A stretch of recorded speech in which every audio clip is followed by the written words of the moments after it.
देखो, जितनी भी व्यवस्थाएं होती हैं, वो ट्रैफिक जैम हो, चाहे सरकारी दफ्तरों का भ्रष्टाचार हो, अव्यवस्था हो, चाहे प्राइवेट सेक्टर की मनमर्जी हो, चाहे रेलवे स्टेशन बस स्टेशन पर जो हो रहा होता है वो हो, वो सब कुछ उन लोगों का प्रतिबिंब होता है जो लोग उस व्यवस्था को बना और चला रहे हैं।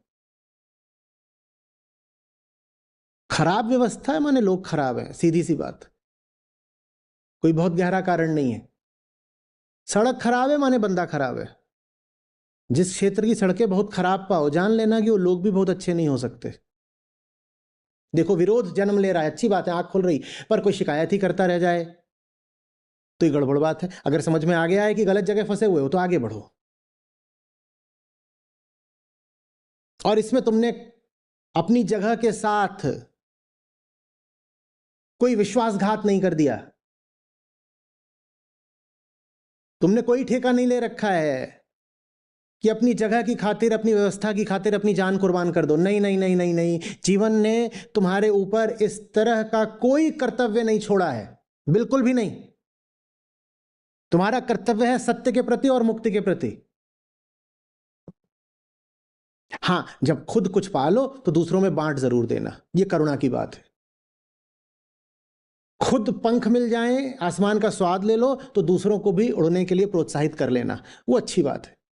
पर इसका मतलब ये नहीं है कि पिंजड़े के कैदी पंछियों के साथ तुमको भी पिंजड़े में ही पड़े रहना है, ये कहकर कि मेरी जिम्मेदारी है, मेरा अपनापन है। ना ना ना, तुम उड़ो, और क्या पता तुम्हारी उड़ान देख के एक दो और को पंख खोलने का हौसला आ जाए। ये खामोशी का हुक्म किसने जारी किया है?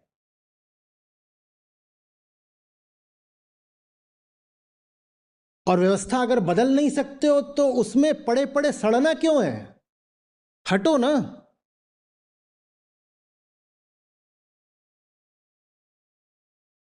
एक हद तक ही शिकायत शोभा देती है, मेरा गांव ऐसा है, मेरा गांव ऐसा है, मेरे गांव में ये नहीं है, मेरे गांव में ये नहीं है, मेरा समाज मुझे पढ़ने लिखने नहीं दे रहा, ऐसा है वैसा है। तो वहां पड़ी क्यों है तू? किसने तुझे बता दिया कि तेरा कर्तव्य है हर तरह की ज्यादतियां बर्दाश्त करती रहना? भाई, चारों तरफ जो होता है वही सत्य है, तो अगर चारों तरफ सड़कें खराब है और उन पर जाम लगा है तो माने जीवन ऐसा ही होता है। ये झूठ नहीं है, यही सच्चाई है, और सच्चाई से विद्रोह नहीं किया जाता। तो मुझे कुछ भी क्यों करना है? और अगर आप कुछ करो तो दूसरे कहेंगे हाँ तू ही नवाब पैदा हुआ है, जैसे सब खड़े तू भी खड़ा हो जा, जब जाम खुलेगा तो चल लियो। या कतार बहुत लंबी है, एक आदमी का इतनी लंबी कतार क्यों लगी हुई है? भाई, साधारण सा काम है। अब बैंक में कतार इतनी लंबी है कि वो चौराहे तक निकल के चली गई बैंक से, और एक आदमी खड़ा होकर बोले ठीक नहीं है, तो बाकी सब कहेंगे हम बेवकूफ हैं, हम खड़े हैं, जैसे हम खड़े हैं चुपचाप तू भी खड़ा रहे, क्योंकि जो चारों तरफ चल रहा है वही तो सत्य है। हुँ? आप भी ऐसे ही हो जाओगे, जो चारों तरफ चल रहा है ना वो आपको भी सच लगने लगेगा, और वो प्रक्रिया शुरू हो चुकी होगी। बहुत मामलों में आपने बहुत चीजों को स्वीकार करना शुरू कर लिया होगा,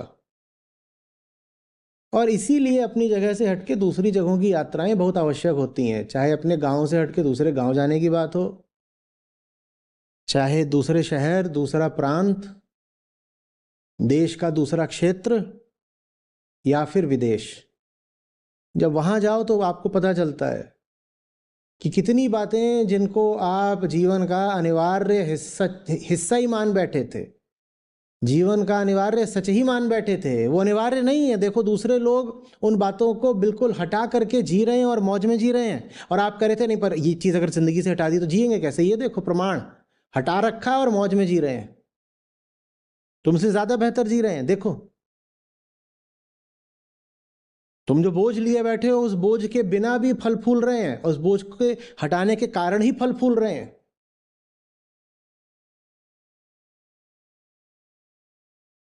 यात्राएं बहुत करी पुराने जमाने में खोजियों ने। क्यों होती थी इतनी यात्राएं?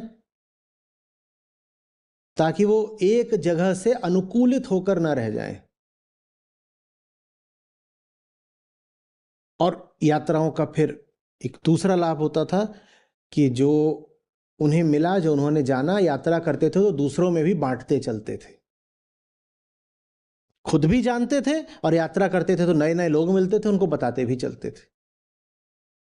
तो खोजियों, ज्ञानियों, संतों, गुरुओं सबने खूब यात्राएं करी, खूब यात्राएं करी, वरना फंस जाते। वही जो भी कि बहता पानी निर्मला, आप भी बहता पानी हो जाओ जल्दी से।